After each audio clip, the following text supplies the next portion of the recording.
Hello students, I'm your Prajita ma'am. Welcome back to my YouTube channel, and this is the part 2 video of NCERT simple from the topic motion in plane. So अगर आपने मेरा first video नहीं देखा है तो you must go through that video. In that I have explained that what is vector quantity and what is scalar quantity and why we use the vector quantity in the motion in two dimension, as it is very helpful, and the tool is definitely vectors. So in this topic we will continue with the resolution of vectors, right? So we will start with this resolution of vector. तो अगर मेरे पास कोई vector है, for example कोई force, it is applied at a certain angle theta, तो अगर मैं इसको रिजॉल्व करना चाहती हूँ दो परपेंडिकुलर डायरेक्शन में, तो this angle, this component, so this is called the horizontal component and this is called the vertical component. So horizontal component will become f cos theta and the vertical component will become f sin theta. I think तुम्हें पता है कि इसको f cos theta क्यों कहते हैं, क्योंकि cos theta होता है बेस अपॉन हाइपोटेनस. तो अगर सपोज तुमने इसको x बोला तो x upon f base upon hypotenuse cos theta हो जाएगा, तो x की वैल्यू क्या हो जाएगी, f cos theta. और ये वाली वैल्यू तुम्हें पता है कि पैरेलल में मैंने बताया था कहीं भी डिस्प्लेस कर सकते हो. अगर तुमने इसको y लिया है तो p by h करोगे तो that means y by f अगर लिखते हो तो that is your sin theta.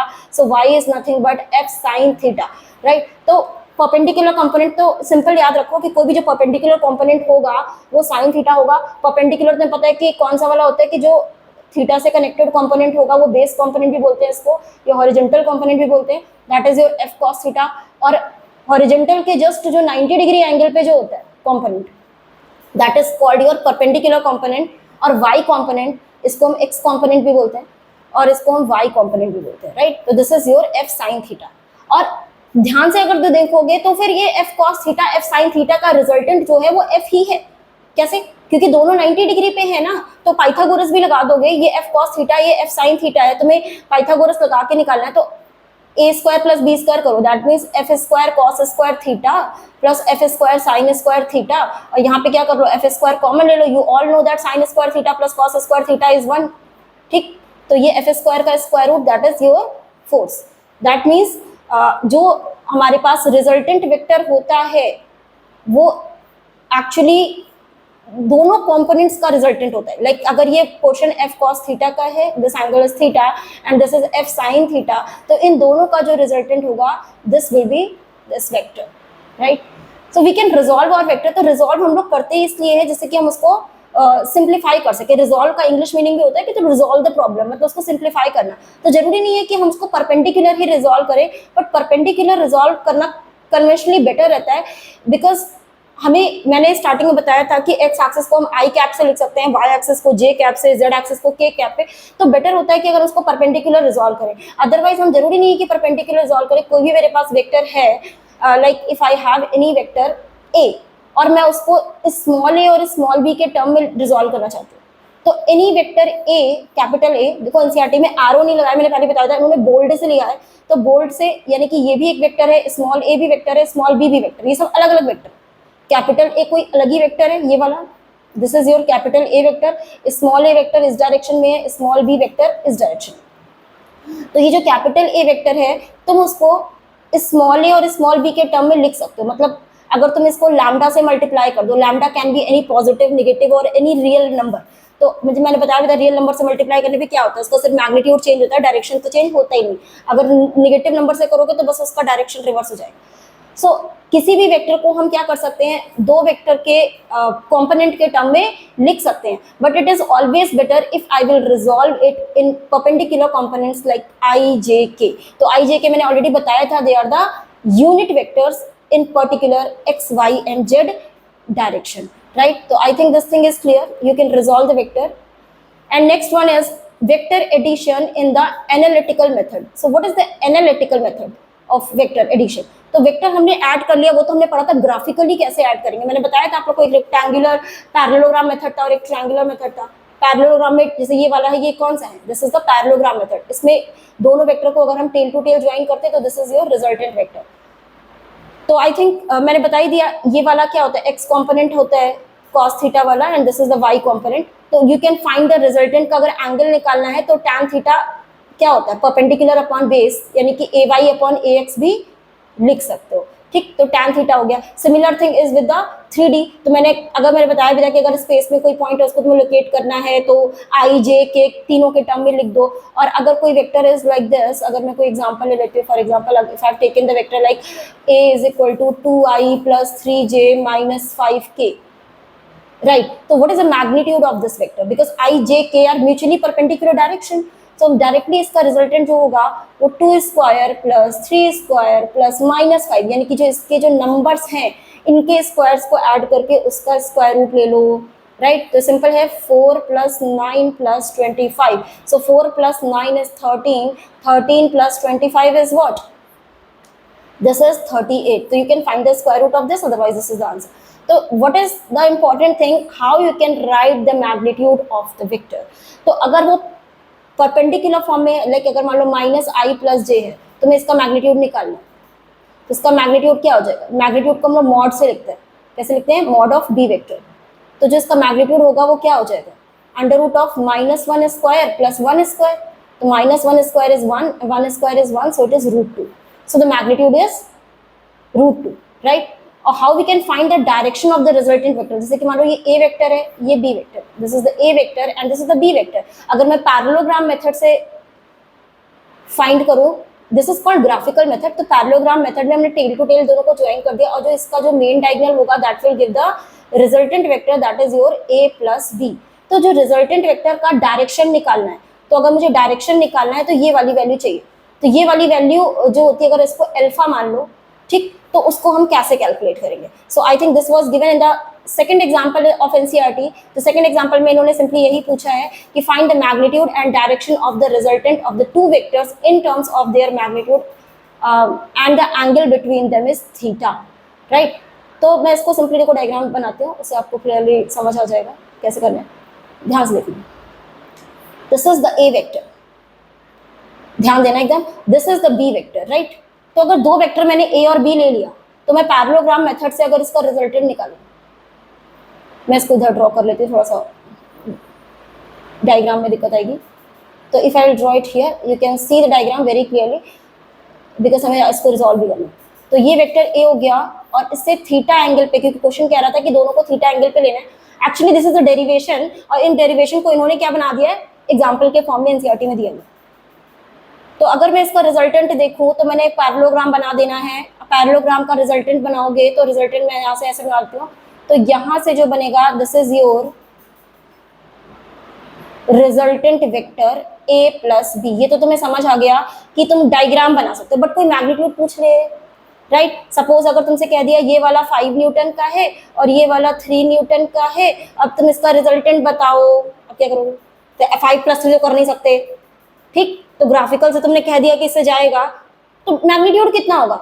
What will be the magnitude? अगर 5 और 3 न्यूटन, 5 न्यूटन इधर लग रहा है और उससे सपोज कर लेते हैं 60 डिग्री एंगल पे, 60 डिग्री एंगल पे 3 न्यूटन का फोर्स लग रहा है, तो रिजल्टेंट फोर्स होगा कितना?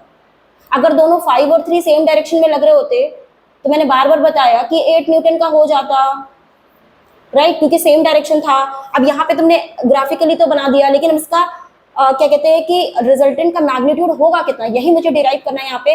तो I just want to find what will be the magnitude of this resultant vector. I know graphically this is right, but what will be the magnitude of this resultant vector? ध्यान देना, मैं इसको कैसे करूंगी, क्योंकि मैंने सबसे इंपॉर्टेंट प्रॉपर्टी वेक्टर की बताई थी कि अगर ये बी वेक्टर है, ध्यान देना, अगर ये बी वेक्टर है तो इसको भी मैं बी वेक्टर लिख सकती हूँ। This is also your B vector only, simple. तो दिस इज, अगर तुम ट्रायंगुलर मेथड से देखो तो यही था, इसके हेड पे रखा हुआ है ये a plus B, that means ये भी b वेक्टर है, राइट? तो अगर मैं यहाँ पे आगे एक्सटेंड करूँ और आगे यहाँ पे परपेंडिकुलर ड्रॉप कर दूँ, ये परपेंडिकुलर ड्रॉप कर दिया, तो मैंने अभी कुछ बताया था तुम लोग को, क्या बताया था? क्या बताया था मैंने? कि अगर कोई भी b वेक्टर है, करस्पॉन्डिंगली तुम देखो ये एंगल थीटा है, तो करस्पॉन्डिंगली हम लोग क्लास 8 से पढ़ रहे हैं, तो ये एंगल और ये पैरेलल लाइंस हैं, तुमने पैरेलली किया तो ये एंगल भी थीटा ही हो गया। Correspondingly, since this angle is theta, this angle is also theta। तो ध्यान देना कि मैंने क्या बताया था, रेजोल्यूशन ऑफ वेक्टर में क्या बताया था, अगर कोई फोर्स F है या कोई भी एक वेक्टर A है, तो अगर ये एंगल थीटा है तो मैं इसको रिजॉल्व कर सकती हूँ। इस पोर्शन को I can write A cos theta और वर्टिकल वाले को I can write A sin theta. Same thing I am going to apply here.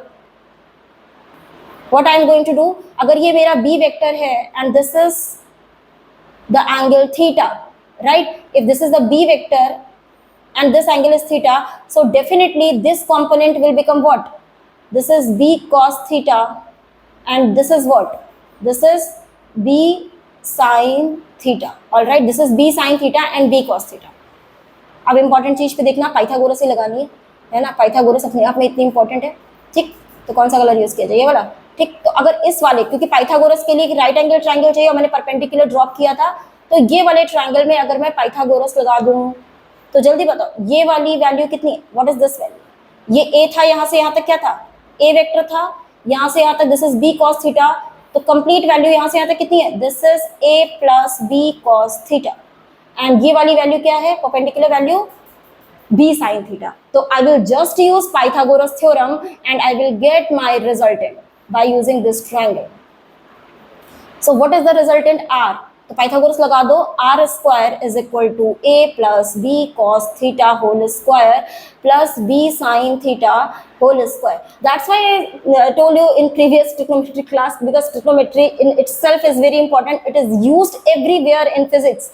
Right, maths में तो आप हर चैप्टर में उसको यूज करने ही वाले हो, even in physics you will use trigonometry, right?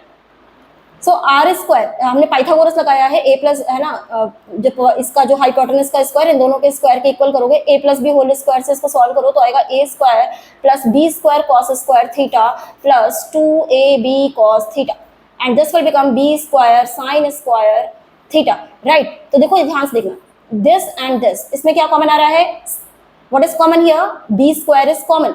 Okay, so if I will take B square as common, so sin square theta plus cos square theta will become 1, and this 2ab cos theta I am writing here, 2ab cos theta, right? So this will become 1. So I will write final answer, R square is equal to A square plus B square plus 2ab cos theta. And theta is the angle between two vectors. तो तुम लोग को ये school में भी drive करने को आएगा, क्लास 11th में ये लोग पूछते हैं कि what is R? R is the magnitude of the resultant vector. R will be equal to under root of A square plus B square plus 2ab cos theta, right? So R is the magnitude of resultant vector. All right? तो R is the magnitude of the resultant vector A and B. जैसे मैंने question में पूछा, यहाँ पे मैंने क्या question पूछा था कि अगर ये वेक्टर यहाँ ड्रॉ कर देती हूँ, अगर कोई वेक्टर तुम्हारे पास यहाँ पे 5 न्यूटन का है और 60 डिग्री पे एक वेक्टर 3 न्यूटन का है, तो you can not add like this. मैं कह रही हूँ कि दोनों वेक्टर को ऐड करो, तो just add the vector A and vector B. तो तुमने तो ग्राफिकली सॉल्व कर दिया. You are saying ma'am the answer is this. So what is the magnitude? What is the magnitude of this resultant vector? So I can find the magnitude just by using this. I will not going to use 5 plus 3 8. That is called algebraic sum, and algebraic sum are not used for the vector quantities. 5 plus 3 is definitely not correct for the vectors. So we will only use the vector sum. So what is vector sum? I am just बार मैं इस चीज को repeat करूँ तो समझ लो इसकी importance कितनी है. बच्चे गलतियां करते हैं, है ना? तो वेक्टर सम बार बोल रही हूँ because this is going to be use till class 12th. Physics में जितनी भी वेक्टर क्वांटिटीज है, either it is magnetic field, electric field, whatever the quantities, vector quantities, you will have to use this tool only. You cannot add them like straight. Whenever there is a scalar quantity, you will add it like algebra and integers. But for every vector quantity, this thing is going to be used. So this is the foundation. This is important, right? So 5 square plus 3 square. So हमने formula क्या पढ़ा? A square plus B square plus 2AB cos theta. So I will just use it. A square plus B square plus 2AB cos theta. Cos 60. तो cos 60 is, I will just writing here, cos 60 को 1/2 लिख दो और 2 से 2 काट दो, ये 15 हो जाएगा. और उसके बाद तो तुम्हें स्मार्ट हो, तुम सॉल्व कर ही लोगे. 5 square is 25, 3 square is 9 and 5 3 जा 15. तो ऐड करके स्क्वायर रूट ले लेना, that is your part. Okay, तो मेरा कहने का मतलब क्या है? That will definitely not 8. ठीक, तो यहाँ पे जो रिजल्टेंट का मैग्नीट्यूड आता है that is very different from their direct addition, and you can find the what is the magnitude, you can find just by using this magnitude formula which I have derived here. So हमें magnitude तो पता चल गया, मुझे पता है दो vector को ऐड करके वेक्टर ही आने वाला है. तो वेक्टर आएगा तो वेक्टर का मैग्नीट्यूड तो हमने निकाल लिया, तो वेक्टर है तो उसका डायरेक्शन भी होगा। तो what is the direction of that particular vector which I am getting after addition. Suppose करो दो वेक्टर्स को तुमने ऐड किया, right, and you are getting a vector. So what is the direction of that particular vector? So I will just write it here because there space ही नहीं है। तो मैं अगर बताऊँ यहाँ पे, अगर मैंने यहाँ पे ये डायग्राम एनसीईआरटी बना हुआ है, तो अगर ए वेक्टर बी वेक्टर यही पैरेललोग्राम मेथड बना रखा है, तो ये corresponding angle theta theta equal हो गए। तो this is your formula resultant का जो मैंने डिराइव किया था, पाइथागोरस से ही निकाला है। ये इसको ये वाला वेक्टर यहीं पे डिस्प्लेस कर सकते हो, और ये वाला क्या हो जाएगा, this is your B sine theta and this is your B cos theta, और ये हो गया A plus B cos theta, ये बी साइन थीटा, और ये आर निकाल दिया, राइट। तो now I am interested to find the direction of that particular vector. तो डायरेक्शन मतलब कि अगर हम फर्स्ट वेक्टर से उसका रिजल्टेंट का डायरेक्शन चाहते हैं, तो फर्स्ट वेक्टर से सपोज कर लेते हैं उसका जो डायरेक्शन है दैट इज एल्फा, ठीक, फर्स्ट वेक्टर से। और जो सेकंड वेक्टर, देखो इसको तुमने एक सोचो कि यहां से नहीं ले रहे, अरे भाई ये बी और ये बी सेम ही है, ये भी बी ही है, डोंट गेट कंफ्यूज्ड, उसको कहीं बना दो, ठीक। तो दिस इज ऑल्सो बी, और सेकंड वेक्टर से उसका तुमने डायरेक्शन ले लिया बीटा, राइट। तो you can draw a perpendicular from here. तो देखो अगर ये वाली चीज अगर पहले नहीं ड्रॉ कर, मैं सिंपल तरीके से बता देती हूँ। व्हाट इज दैट, कि अगर तुम देखो ध्यान से इसी ट्रायंगल में चेक करो,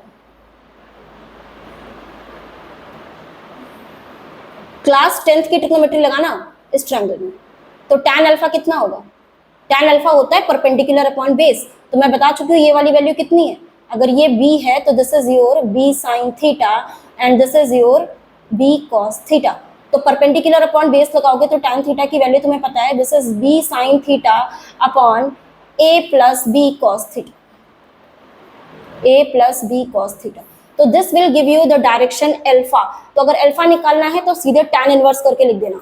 तो b sin theta upon a plus b cos theta से तुम्हें रिजल्टेंट वेक्टर का डायरेक्शन मिलता है from the a vector, from the a vector. लेकिन कभी कभी होता क्या है ना कि उसका डायरेक्शन हमसे b वेक्टर से पूछ रहा होता है, तो उसके लिए एक साइन रूल भी दिया हुआ है। तो कोई जो हमने डिराइव किया ना, इसको कोसाइन रूल भी बोलते हैं, इसको कोसाइन रूल भी बोलते हैं। तो एक साइन रूल भी दिया हुआ है। तो ये वाला देखो यहाँ हमने लास्ट में दिया, ये जो b sin theta upon a plus b cos theta is equal to tan alpha, जो मैंने सीधे परपेंडिकुलर अपॉन बेस से राइट एंगल ट्रायंगल में निकाल दिया। लेकिन अगर मुझसे ये पूछेगा कि साइन रूल बताओ, तो साइन रूल देखो मैं तुम्हें समझाने की कोशिश करती हूँ, ध्यान से समझना, राइट। देखो ध्यान देना, यहाँ पे क्या दिया हुआ था, ये वेक्टर b था, समझना, this is vector b, alright. ये एंगल थीटा है, तो ये कॉम्पोनेंट क्या हो गया, b cos theta and this is your b sin theta, right. तो तुम r को क्या लिख सकते हो,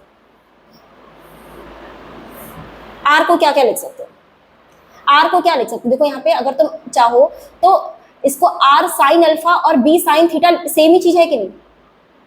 देखो ये r है, ये r है, ये एंगल अल्फा है, तो हम इसको r sin अल्फा भी लिख सकते हैं। मैं इधर डायग्राम बना के समझाती हूँ। Suppose this is vector a and this is vector b, और ये तुम्हारा हो गया रिजल्टेंट, और मैंने यहां से ड्रॉप किया था परपेंडिकुलर। तो अगर इन दोनों के बीच का इनिशियली जो एंगल था दैट वाज थीटा, तो ये वाला जो एंगल होगा this is also correspondingly theta. इतनी बात तो आई थिंक समझ आ गई होगी, ठीक। तो ये मेरा पास आर रिजल्टेंट है। तो इस ट्रायंगल पे फोकस करना। अगर मैं इस वैल्यू को x ले लेती हूँ, तो तुम x को क्या क्या लिख सकते हो, x को तुम क्या लिख सकते हो, अगर ये एंगल अल्फा है, x को क्या लिख सकते हो, अरे x उसका परपेंडिकुलर कंपोनेंट है, एक तरीके से x को हम क्या लिख सकते हैं, जल्दी बताओ, r sin अल्फा लिख सकते हैं, r परपेंडिकुलर से पूरे को बेस कंपोनेंट है, उसको r cos अल्फा, ये r है तो इसको, ये एंगल अल्फा है तो इसको हम कभी भी क्या लिख सकते हैं, अगर ये r है तो इसको हम r sin अल्फा लिख सकते हैं, और इसको क्या लिख सकते हैं, r cos अल्फा लिख सकते हैं, राइट। तो ये वाला क्या हो सकता है, x की वैल्यू हो सकती है r sin अल्फा, सिंपल। और लेकिन इसी x को तुम कुछ और भी लिख सकते हो अगर इस ट्रायंगल में चेक करो, क्योंकि ये वाला वेक्टर क्या है, दिस इज b वेक्टर। तो b वेक्टर को थीटा एंगल पे अगर तुम देखोगे तो यही x किसके इक्वल आएगा, अभी देखा था हमने, बी साइन थीटा के। किसके इक्वल आएगा? बी साइन थीटा के। यानी कि जो तुम्हारा ये एक्स है, ये अगर आर के टर्म में लिखेंगे तो आर साइन अल्फा भी लिख सकते हैं और बी साइन थीटा भी लिख सकते हैं, दोनों से सेम वैल्यू आ रही। तो अगर मैं इसको बाई क्रॉस करूं तो ये क्या हो जाएगा? R upon sine theta, sine theta से यहाँ डिवाइड करो तो आर अपॉन साइन थीटा किसके इक्वल आ रहा है? बी अपॉन साइन अल्फा के। दिस थिंग इज क्लियर और नॉट? ये बच्चों को समझ नहीं आता है। तो R upon sine theta is equal to B upon sine alpha आ गया। अगर नहीं समझ में आ रहा तो पॉज करके पीछे करके देखो, रिवर्स करके, तो समझ में आएगा सब। ठीक, तो आर अपॉन साइन थीटा, क्योंकि मैंने क्या किया, इस एक्स को दो टर्म में लिखने की कोशिश की है। एक बार आर के टर्म में लिखा है, एक बार बी के टर्म में लिखा है। ठीक है, तो अगर तुम यहाँ पे ध्यान देना, फोकस, तो अगर हम यहाँ पे एक और परपेंडिकुलर ड्रॉप कर देते, और मैंने कहा कि इस यहाँ से इसका एंगल क्या है? अल्फा है, और ये जो बी वेक्टर से इसका एंगल बीटा है। तो सुनना, यहाँ पे तुम इसको क्या लिख सकते हो? इसको अगर मैं वाई बोल देती हूँ, इस वाई को तुम क्या क्या लिख सकते हो? इस y को क्या लिख सकते हो? b के टर्म में। b के टर्म में y को क्या लिख सकते हो? ये b वेक्टर है, इस वाले ट्रायंगल पे फोकस करो, this is the b vector. और यहाँ पे परपेंडिकुलर है तो डेफिनेटली ये वेक्टर क्या हो गया? हाइपोटेनस हो गया। तो इस y को तुम क्या लिख सकते हो बताओ? b के टर्म में। तो y को हम b के टर्म में ये बीटा एंगल ले लेते हैं, ये वाला ट्रायंगल की बात कर रहे हैं, इस ट्रायंगल। तो b वेक्टर है ये, तो हम इसको क्या लिख सकते हैं? B sine beta, B sine beta. तो देखो मैं इस वाली बुक से बताती हूँ, यहाँ पे ये जो परपेंडिकुलर वेक्टर है, तो इसको तुम क्या लिख सकते हो? किसके टर्म में? अगर ये एंगल बीटा है तो यहाँ पे तुम इसको क्या लिख सकते हो? इस वैल्यू को, किसको? पीएम को। तो पीएम को तुम लिख सकते हो बी साइन बीटा, क्योंकि ये परपेंडिकुलर कंपोनेंट है। ये वाला कंपोनेंट होता तो हम बी कॉस बीटा लिख पाते। क्या लिख पाते? B cos beta. लेकिन मैं ये वाला कंपोनेंट पूछ रही हूँ, तो ये वाले कंपोनेंट को हम क्या लिख सकते हैं? B sine beta. देखो यहाँ पे लिखा होगा बी साइन बीटा। ठीक है, और अगर मैं इसी को अल्फा के टर्म में लिखना चाहूँ तो क्या लिख सकती हूँ? इसी चीज को मैं क्या लिख सकती हूँ? अगर इस वाले ट्रायंगल में देखो तो बी साइन बीटा को मैं ए साइन अल्फा भी लिख सकती हूँ। देखो ध्यान से, ये वाली y वैल्यू थी, इसको इस ट्रायंगल के टर्म में लिख रही हूँ, तो मैं इसको क्या लिख सकती हूँ? b के टर्म में y can be written as b sine beta. और अगर इसी y को अगर इस ट्रायंगल के टर्म में लिखोगे a वेक्टर के टर्म में, ये a वेक्टर है, तो ये वाला इसका कंपोनेंट, इसका परपेंडिकुलर क्या आ जाएगा? a sine alpha. तो b sine beta a sign alpha के इक्वल हो गया। तो यहां से अगर तुम इसको डिवाइड करो, बाई क्रॉस करो, तो क्या आ रहा है? b upon sine alpha is equal to a upon sine beta. Right, this is equation 1 and this is equation 2। अगर इन दोनों इक्वेशन को साथ में अगर लिखना चाहें तो दोनों इक्वेशन को साथ में लिखोगे। देखो b अपॉन साइन अल्फा यहाँ भी है, b अपॉन साइन अल्फा यहाँ भी है, तो overall I can write r upon sine theta by using 1 and 2। You can write r upon sine theta is equal to a upon sine beta is equal to b upon sine alpha. This is called sine rule, this is called sine rule. अब देखो उसको समझना कैसे, याद कैसे रखना है। तो रिजल्टेंट वाले को सब में डिनोमिनेटर में साइन आ रहा है, साइन साइन साइन, राइट। तो जो रिजल्टेंट वाला है उसमें साइन थीटा लिखेंगे, और जो हमारे पास ए वेक्टर है तो ए वेक्टर में एंगल बी वाले का लेंगे, ए अपॉन साइन बीटा, की जो रिजल्टेंट बी से एंगल बना रहा है। देखो ध्यान से, ए अपॉन साइन बीटा और बी अपॉन साइन अल्फा। देखो इस चीज को समझने की कोशिश करना। जैसे क्या लिखना है, अगर तुम्हें डायरेक्टली इसको याद रखना है तो क्या लिखोगे? रिजल्टेंट वाले को साइन थीटा से लिख दो, आर अपॉन साइन थीटा। और अगर ए वेक्टर को लिखना है तो ए वेक्टर रिजल्टेंट से बना रहा है अल्फा, तो ए अपॉन साइन अल्फा नहीं लिखेंगे, जो बी वेक्टर एंगल बना रहा है वो। और बी अपॉन लिखना है तो जो ए वेक्टर बना रहा है यानी कि साइन अल्फा। तो ये डिराइव किया है मैंने भी। कैसे डिराइव किया था कि इस एक्स को एक बार आर और बी दोनों के टर्म में लिखा, फिर एक परपेंडिकुलर ड्रॉप किया और उन दोनों ट्रायंगल को उसी वाई के टर्म में लिख दिया, तो उससे दोनों को इक्वेट कर दिया, फिर उसके अंदर ये दोनों इक्वेशन से डिराइव हो गया। This is called your sine rule and this is important to solve questions, right. तो अगर मैं इसमें एग्जांपल्स अगला क्वेश्चन करा दूं, सेकंड क्वेश्चन जो दिया है, तो find the magnitude and direction. Okay, second question is done, magnitude and direction हमने निकाल दिया। And next 3.3 problem is this. 3.3 में क्या दिया है यहाँ पे? 3.3 प्रॉब्लम इज दिस। इसमें देखो, अगर तुम्हें ये मैग्नीट्यूड डायरेक्शन समझ आ गया तो ये वाला क्वेश्चन कुछ है ही नहीं, क्योंकि इसमें क्या दिया है सिंपली कि a motor boat is racing towards north.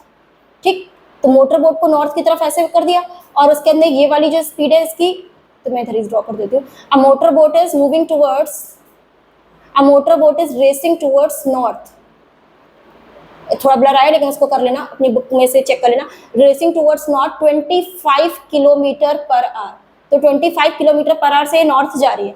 And the water current in that region is 10 kilometre per hour in the direction, ध्यान देना, 60 डिग्री ईस्ट ऑफ साउथ, तो ये साउथ होता है और ये ईस्ट है, तो 60 डिग्री ईस्ट ऑफ साउथ मतलब साउथ से 60 डिग्री ईस्ट की तरफ, तो ये एंगल 60 दिया है।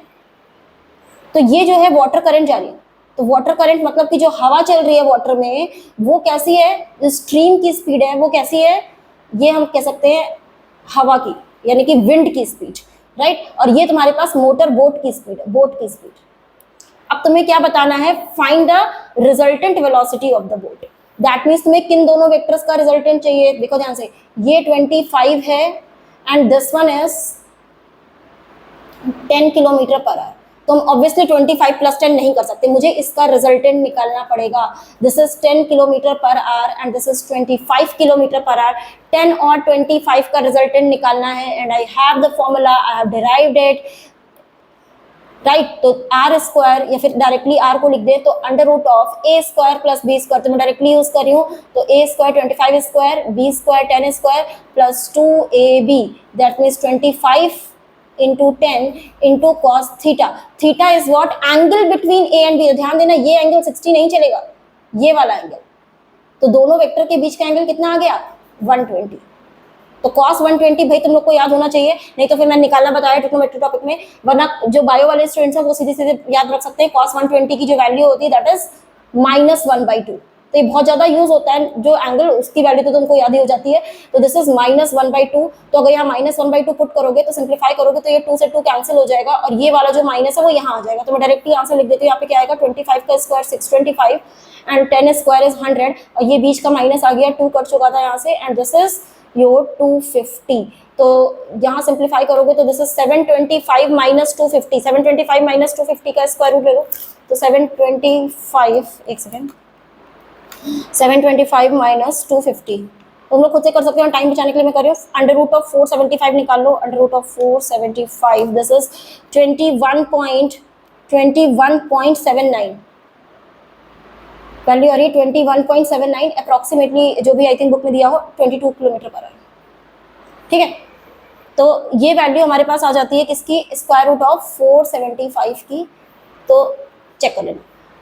तो ये आ गया resultant velocity of the boat. लेकिन ये रिजल्टेंट तुम्हें पता है कि ये वेक्टर क्वांटिटी होगा क्योंकि दोनों वेलोसिटीज हैं, तो सिर्फ मैग्नीट्यूड से काम नहीं चलेगा। स्कूल में सिर्फ मैग्नीट्यूड निकाल के चले आए फिर टीचर मार्क्स देगा, तुम सोचोगे पूरा क्वेश्चन करके आया है, लेकिन रिजल्टेंट वेलोसिटी का मतलब सिर्फ उसका मैग्नीट्यूड नहीं निकालना है, तुम्हें उसका डायरेक्शन भी चाहिए, राइट। तो you must find the direction. Direction मतलब कि तुमको यहाँ से बताना है कि किसी से बता सकते हो, जैसे कि बोट से अगर सपोज करो ये फाई एंगल बना रहा है, रिजल्टेंट बोट से कितना एंगल बना रहा है, राइट। तो ये तो मैग्नीट्यूड होगा 22 किलोमीटर पर आवर, लेकिन मुझे ये पता करना है कि रिजल्टेंट जो वेलोसिटी है वो बोट से कितना एंगल पे है, राइट। तो मैंने अभी तुम लोग को बताया था कि रिजल्टेंट का फॉर्मूला डिराइव किया था, this is called sine rule, कि r/sin थीटा। और अगर हम vc ले रहे हैं, vc मतलब कि जो करंट की वेलोसिटी ले रहे हैं, तो उसका एंगल फाई लेंगे, मतलब कहाँ से लेंगे, बोट से एंगल लेंगे, तो vc/sin फाई, ठीक। तो r/sin theta is equal to vc/sin phi. Phi मुझे चाहिए तो इसको बाई क्रॉस कर लोगे तो sine phi is equal to हो जाएगा vc/r sin थीटा, और थीटा तुम्हें पता है 120 है, और साइन 120 की वैल्यू तुम्हें पता होती है। साइन 120 क्या होता है, 180 - 60, सेकंड क्वाड्रेंट में साइन पॉजिटिव होता है और साइन 60 इज √3/2, तो साइन 120 की वैल्यू भी क्या हो जाएगी, √3/2। तो इसको सीधे √3/2 पुट कर दो और रिजल्टेंट तुम निकाल चुके हो। यहाँ 22 लिखा है, यहाँ 21.8, इन्होंने एक्चुअल वैल्यू पुट कर दी जो मेरी भी आ रही थी, 21.80 आ रही थी, तो यहाँ तुम अप्रॉक्सीमेट 22 लिखा हुआ है, तो कुछ भी यूज कर सकते हो। तो you will get some answer in decimal. तो अगर ये आंसर आ रहा है तो तुम्हें जरूरत नहीं है कि भाई 23.4 तुम कैसे निकालोगे, विदाउट कैलकुलेटर तो नहीं निकाल सकते।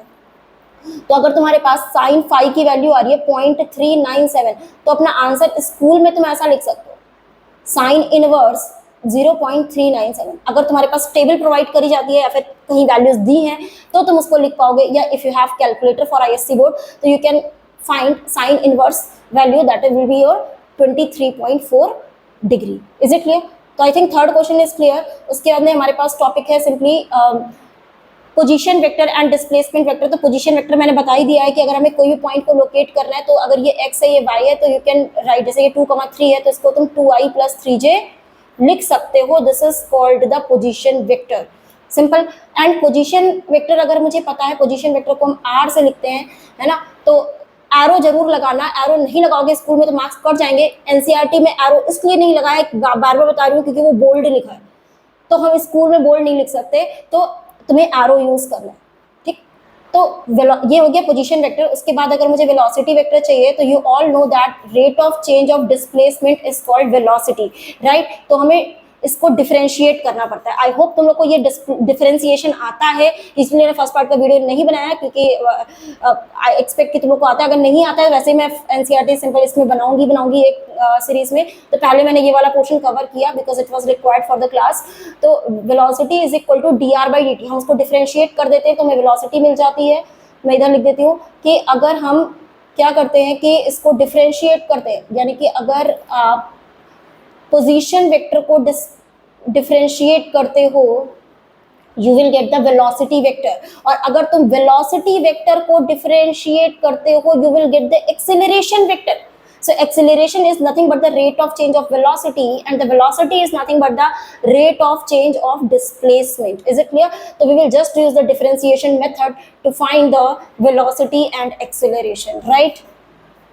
तो देखो ये जैसे delta R upon delta T, तो अगर ये वैल्यू छोटी छोटी होती है, यानी कि अगर it is delta T is tending towards zero, तो वो बिल्कुल क्या बन जाता है, टैंजेंट बन जाता है। और अगर टैंजेंट बन जाता है ना, तो ये जो एवरेज वेलोसिटी ऐसी चीज होती है ना, delta R upon delta T, for the very very small time, हम उसको क्या कह सकते हैं, डिफरेंशिएशन, क्योंकि differentiation gives you the slope of tangent, right. तो what is the main application of differentiation, it gives you the slope of the tangent. कोई भी ग्राफ होगा उसके टैंजेंट का जो स्लोप है you can get it by the differentiation. तो यही लिखा हुआ वेलोसिटी इज dr/dt, जो मैंने बताया। अगर एक्स वाई के टर्म में तो वी हैव ऑलरेडी नो कि अगर एक्स वाई के टर्म में तो एक्स वाई परपेंडिकुलर होते हैं, ये वी एक्स है और ये वी वाई है, तुम्हें रिजल्टेंट चाहिए तो क्या हो जाएगा, √of vx² + vy²। और अगर tan थीटा चाहिए तो y/x कर दोगे, सिंपल। और same thing is with the acceleration. Acceleration में we will differentiate the velocity vector with time, with respect to time, and we will get, तो जो डेल्टा होता है, और डेल्टा से अगर हमें डी लिखना है, तो अगर मान लो time is becoming very very, देखो ये चीज एक्सप्लेन की, और छोटा होता जा रहा टाइम, तो it will simply become the tangent, और अगर ये टैंजेंट हो जाएगा तो हम इसको dv/dt लिख सकते हैं। So next example is this. So I will explain it here. The example, I think fourth example is this. So I'm explaining by the new NCERT. If you have the old NCERT, you can check it. कहीं ना कहीं दिया होगा इधर उधर, है ना। तो position vector of a particle, तो ये r दिया हुआ है, where t is in second and proper units, यहाँ क्वेश्चन विजिबल नहीं है तो मैं इधर से पढ़ देती हूँ, है ना। तो यहाँ पे vt 80, तो हमें फाइंड क्या करना है, फाइंड करना है velocity and acceleration t is equal to 1 second पे। तो t is equal to 1 second पे मुझे वेलोसिटी भी चाहिए और एक्सेलरेशन भी चाहिए।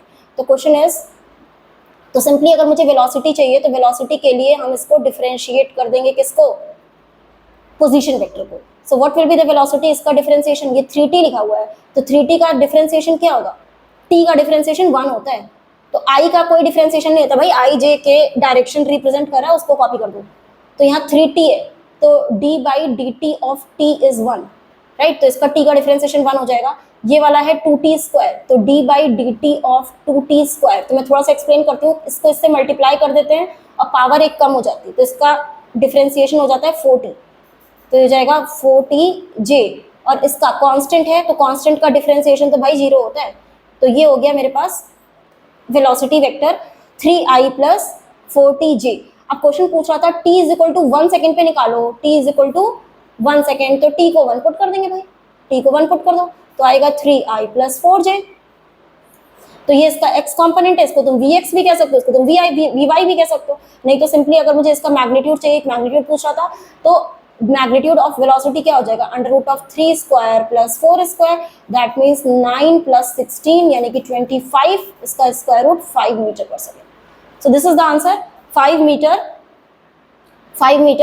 per second, 5 metre per second, right? If you want to find the direction also, simple. तो डायरेक्शन निकालना है तो तुम tan थीटा मैंने बताया था कि परपेंडिकुलर अपॉन बेस कर दो, तो परपेंडिकुलर कंपोनेंट कितना है 4, तो 4/3, तो tan theta is equal to, तो अगर हम थीटा मैं रिजल्टेंट से एंगल ले रही हूँ, दोनों वेक्टर के बीच का एंगल मत समझ लेना, तो 4 3, तो एक छोटी सी चीज बताती हूँ कि 3 4 5 हम लोग बहुत पुराना राइट एंगल ट्रायंगल पढ़ते हैं, ये 3 है, ये 4 है, तो ये 5 आता है, तो 5 और 3 का बीच का एंगल हमेशा 53 होता है। तो याद करना सिंपल भी होता है क्योंकि हर बार टेबल नहीं दी होती, तो इतना पता होना चाहिए 5 3 के बीच का एंगल 53 होता है, 5 और 3 याद भी रहता है 90 है, और 90 से माइनस करोगे तो ये एंगल आ जाता है 37 डिग्री।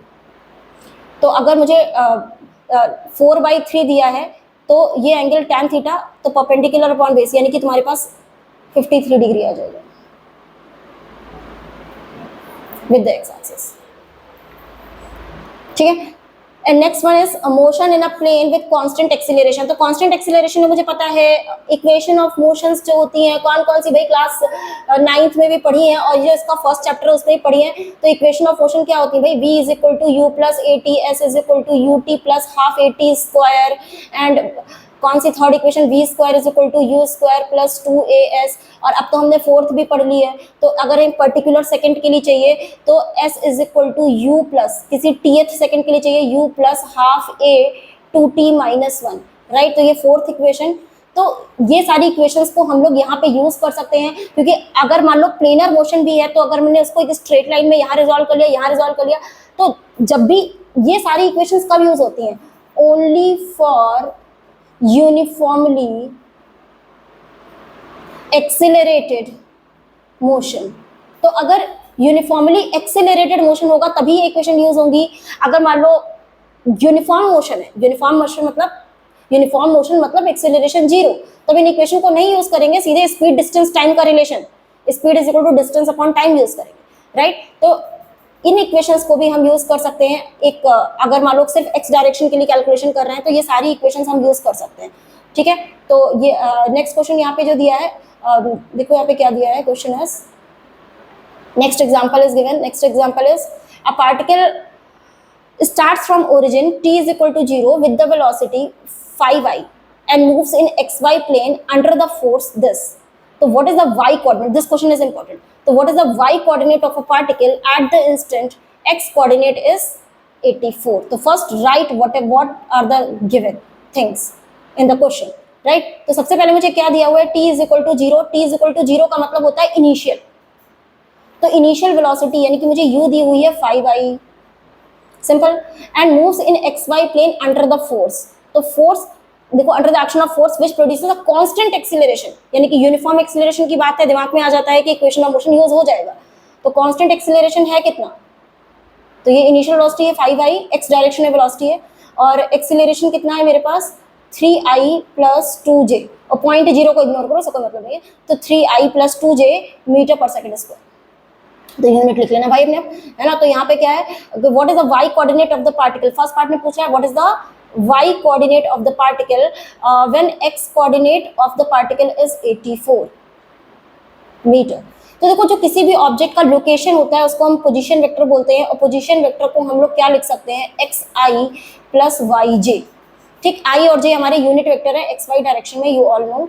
तो अगर मुझे इसका वाई कोऑर्डिनेट निकालना है और मुझे पता है कि उसका x कोऑर्डिनेट कितना है 84, तो x कोऑर्डिनेट अगर 84 है तो पहले मैं सारे क्वेश्चन को x डायरेक्शन में सॉल्व कर लेती हूँ।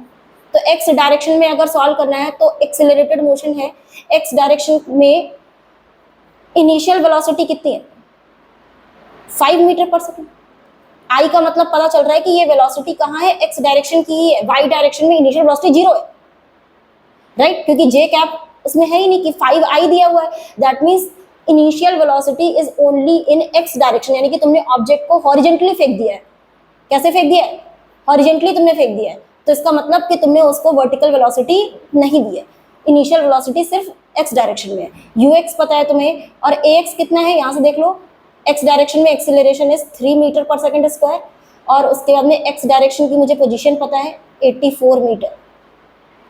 सो हम क्या निकाल सकते हैं यहाँ से, क्या निकाल सकते हैं, एक्सेलरेशन मुझे पता है, यहाँ से हम क्या निकाल सकते हैं, फाइनल वेलोसिटी निकाल सकते हैं। What is the y coordinate अगर मुझे चाहिए इसका, तो हम क्या निकाल सकते हैं, इसकी अगर हमें ये सारी वैल्यूज पता है तो हम इसका क्या निकाल सकते हैं, कौन सा इक्वेशन ऑफ मोशन यूज करेंगे। अगर हमें एस पता है, ए पता है, वी पता है, मतलब वी को अगर ये मैं इसको वी की जगह यू बोल देती क्योंकि इनिशियल है तो मैं यू लिख देती हूँ तो बेटर रहेगा समझने में, शायद 9th से कंपेयर कर पाओगे, तो इसको मैं यू एक्स बोल देती हूँ। तो s is equal to U T plus half A T square सा दिख रहा है कि ये एस है पोजिशन, कौन सी equation, S is equal to U T plus half A T square. तो एस क्या है पोजिशन, वो मुझे दिए 84 और यू कितना है 5, टाइम का पता नहीं है ना, half A T square, A is 3 and T square time का नहीं पता, तो यहाँ से इसको सिंप्लीफाई कर देती हूँ मैं। 84 is equal to 5t plus 1.5, 3/2 is 1.5 t square. तो ये एक क्वाड्रेटिक सी बन गई, इसको तुम्हें सॉल्व करना है। तो क्वाड्रेटिक को सॉल्व करने के लिए हम क्या कर रहे हैं कि पूरा लेफ्ट ले जाते हैं, इसको प्रॉपर्ली लिख लेती हूँ 1.5 t square plus 5t minus 84 is equal to 0। तो पूरी इक्वेशन को 10 से मल्टीप्लाई कर दे, डेसिमल हट जाए, तो ये हो जाएगा 15t square plus 50t minus 840 is equal to 0। तो अब पूरी इक्वेशन को मुझे 5 से डिवाइड होता दिख रहा है, तो डिवाइड द इक्वेशन बाई 5, ठीक, 5 से डिवाइड कर लो तो 5 3 जा 15, तो 3t स्क्वायर ये हो जाएगा 10t, और 5 से डिवाइड करोगे तो 5 1 जा 5 6 7 8, 5 6 जा 30, 5 जाएगा 5 5 जा 25, 5 6 जा 30, तो 6 आ रहा है, 5 6 जा 30 और 5 8 जा 40, 168 आ रहा है। तो अब इसमें तो मिड टर्म स्प्लिटिंग से या फिर श्रीधराचार्य से इसके रूट्स निकाल सकते हो, तो फिर वो 10th वाला पार्ट है 3 इंटू 168, तो 168 का प्राइम फैक्टर करो और सब्ट्रैक्ट करके तुम्हारे पास क्या आना चाहिए 168 का, अगर मैं कर ही देती हूँ 2 8 जा और 2 4 जा और 2 4 जा और 2 2 जा, और यहाँ से आएगा 221 और 2 7 जा नहीं 3 7 जा और 7 और 1, तो क्या फैक्टर्स आ रहे हैं 3 into 2 into 2 into 2 into 3 into 7। तो अगर मैं यहाँ से देखूँ क्या आ रहा है 28 6, तो अगर हम इसके मिड टर्म स्प्लिटिंग करेंगे तो आई थिंक क्या आ जाएगा 28 और ये वैल्यू आ जाएगी क्या 28, 5 से डिवाइड से किया था 5 1 5 6 7 8 एंड 5 से करेंगे तो कितना आएगा, आई थिंक सही किया है यहाँ पे, मैं कैलकुलेटर से कर देती हूँ 5 and 840 divided by 5 that is 168, सही है। तो अब यहाँ से अगर इसके फैक्टर्स करते हैं तो 18 कहीं आ रहा है, यस 3 3 जा 9 2 जा 18, यस ये बन गया 18 और 7 4 जा 28, तो 28 माइनस 18 आ रहा है, 28 माइनस 18, क्योंकि अगर तुम्हें मिड टर्म स्प्लिटिंग से नहीं हो रहा तो तुम श्रीधराचार्य लगा दो, फॉर्मुला मेथड उससे भी आ जाएगा। तो 28 और 18 को सब्ट्रैक्ट कर रहे हैं 10 आ रहा है, तो 28 और 18 इसके फैक्टर हो गए, तो 28 18 लिख देती हूँ मैं, तो यहाँ पे आ जाएगा 3t square plus 28t minus 18t minus 168 is equal to 0। इसमें कॉमन, इसमें क्या कॉमन 3 इज कॉमन, तो 3t प्लस 28 माइनस 6 कॉमन ले लोगे तो आएगा 3t plus 28 is equal to 0। तो दो फैक्टर्स कौन से आ गए मेरे पास, एक आ गया 3t प्लस 28 और दूसरा आ गया t minus 6 is equal to 0। तो ये वाला तो नेगेटिव में आ रहा है, मैं दिख ही रहा है, तो t इसको इग्नोर कर देंगे, तो t is equal to 6 seconds, तो 6 seconds it will take, right.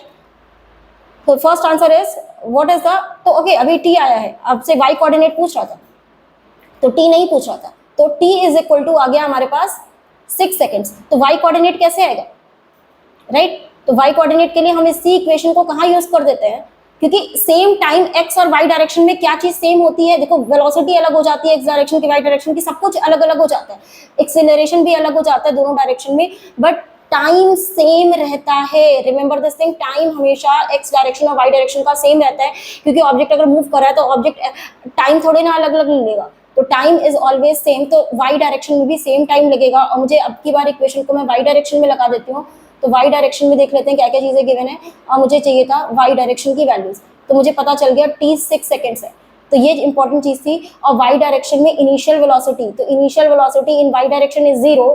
तो देखो इन्होंने जो एनसीईआरटी में ट्रेंड जो टर्म्स यूज किए वो v नॉट को इनिशियल से लिखा है, तो मैं हर जगह u से यूज कर रही हूँ, क्योंकि हमने 9th में इनिशियल वेलोसिटी को u से लिखा है ना, तो वो हमारे लिए ज्यादा इजी पड़ता है टर्मिनोलॉजी के हिसाब से, राइट। तो मैं u यूज कर रही हूँ हर जगह इनिशियल वेलोसिटी के लिए।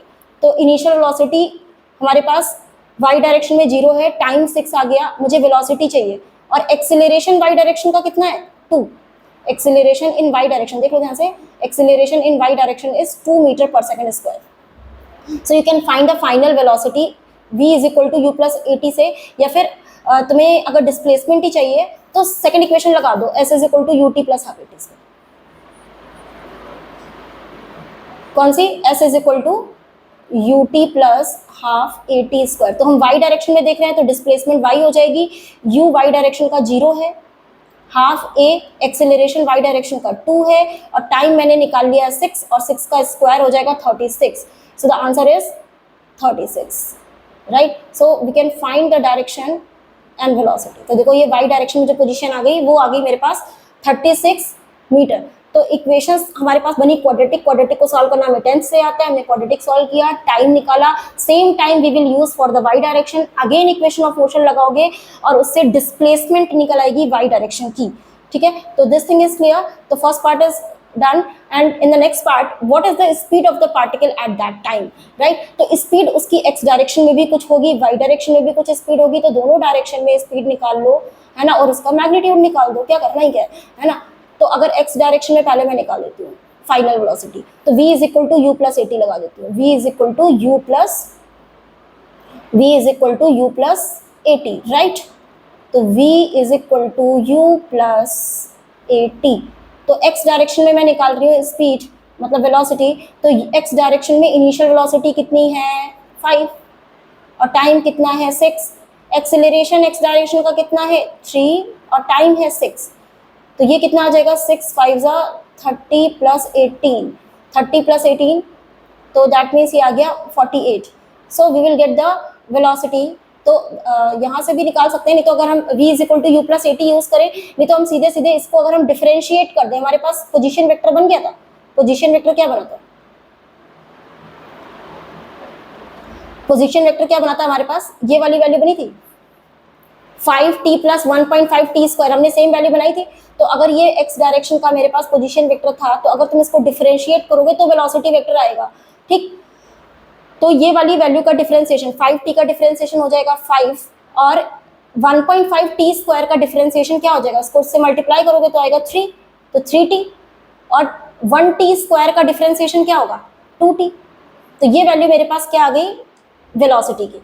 तो अगर इसमें t को क्या पुट कर दो 6, तो t को 6 पुट कर दोगे तो ये आ जाएगा 23 और t को 6 पुट करोगे तो ये आएगा 12। तो देखो एनसीईआरटी में उन्होंने ऐसे सॉल्व किया, ऐसे नहीं भी सॉल्व करोगे तो भी तुम्हारे पास ये वैल्यू सिंपली आ जाएगी जैसे मैंने निकाला था, है ना।